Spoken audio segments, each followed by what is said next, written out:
اور جو لوگ ایمان لائے اور نیک عمل کرتے رہے ہم ان کے گناہوں کو ان سے دور کر دیں گے اور ان کو ان کے اعمال کا بہت اچھا بدلہ دیں گے۔ اور ہم نے انسان کو اس کے ماں باپ کے ساتھ نیک سلوک کرنے کا حکم دیا ہے۔ اے مخاطب، اگر تیرے ماں باپ تجھے مجبور کریں کہ تو میرے ساتھ کسی کو شریک بنائے جس کی حقیقت کی تجھے واقفیت نہیں، تو ان کا کہا نہ مانیو۔ تم سب کو میری طرف لوٹ کر آنا ہے، پھر جو کچھ تم کرتے تھے میں تم کو جتا دوں گا۔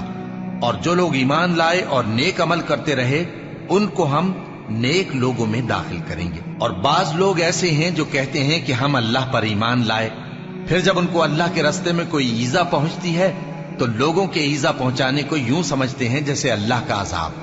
اور اگر تمہارے پروردگار کی طرف سے مدد پہنچے تو کہتے ہیں کہ ہم تو تمہارے ساتھ تھے۔ کیا جو اہل عالم کے سینوں میں ہے اللہ اس سے واقف نہیں؟ اور اللہ ان کو ضرور معلوم کرے